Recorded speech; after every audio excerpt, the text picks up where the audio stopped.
Chapter 23.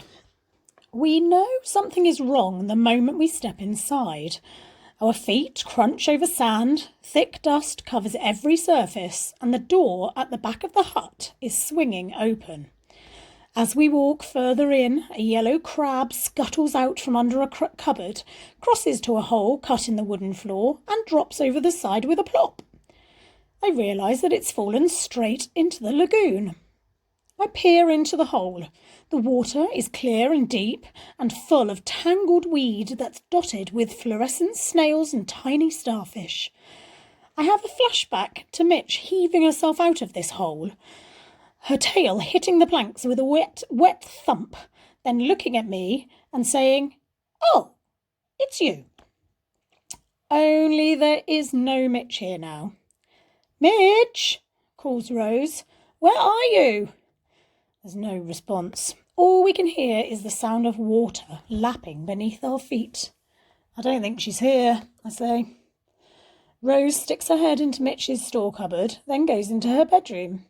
While Wynne checks the deck outside, I go to investigate the fireplace. A cauldron is sitting over a long dead fire, and a chopping board lies next to it, covered with shriveled up herbs and flowers. A knife is pressed into a mouldy toadstool. It's like Mitch has walked out in the middle of making dinner. Or a spell.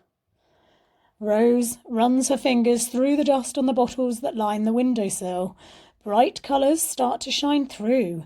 Jade, crimson, and even a pale milky liquid that's threaded with swirling silver. "Where is she?" she says. Wynne comes back in. "I think she's gone." "What? Gone out?"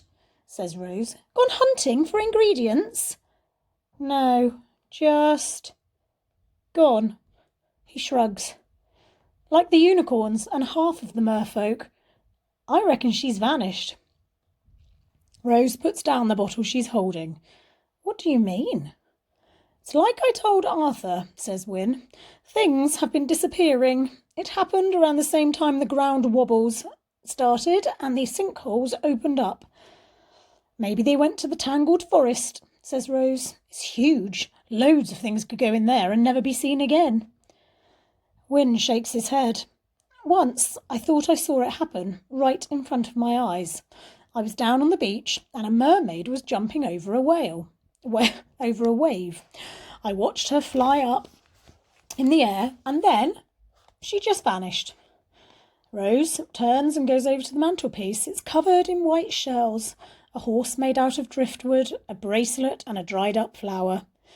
Rose stares at the shells and I see that they aren't randomly scattered like I thought. In fact, they spell out R-O-S-E. Rose. Rose stares and stares, then swipes her hand through the shells, sending them tinkling to the floor. "Mermaids move fast," she said. "You know that. That one you saw, she can't have vanished. You weren't looking properly." Rose's voice is raised. Just like me, she gets angry when she's upset. She glares at us both. "Maybe," says Wynne, "but I was just over at the lagoon and I can only see one mermaid in there. It used to be full of them. Where have they gone?" Rose turns and bangs out of the hut, and Wynne and I watch her go. She walks to the end of the deck and stands, arms folded, staring across the lagoon. Wynne picks up Mitch's spellbook and flicks through it. Then he says, "I think now Mitch has gone, I might miss her too." "I know what you mean." I look around the abandoned room. I may have spent more time in Wynne's cave than Mitch's hut, but now I'm here, I can remember how this place used to be full of smoke and the smell of herbs and spices and the sound of Mitch's laughter. The cauldron would be bubbling and Mitch would be sitting with her tail dangling in the hole, her blue hair coiled around her. If Wynne was made up of things I loved, then Mitch was made up of things Rose loved. Magic, the sea, and laughing at me and Wynne. "I better check if Rose is all right," I say, and I walk out of the hut. Rose is standing by a hammock tied to the branches of a willow tree. She pushes the hammock with one finger. I'm not bothered, she says, before I've said a word. Mitch was cool, but she wasn't real, not like my friends back home. The water in the lagoon bubbles and ripples for a moment before becoming still again. Perhaps you're right, I say. Perhaps she is in the Tangle Forest. Rose shakes her head. No, she loved it here. Looking around, I can see why. It's silent and beautiful. Mitch used to get annoyed with a lot of things, especially me and Win, but there's nothing to annoy her here. Rose turns away from me and I notice that her shoulders are shaking. I wonder if she's crying, only Rose never cries. Once, a log tied to a rope swing smacked her in the face and broke her nose, and she still didn't cry. I did. There was so much blood.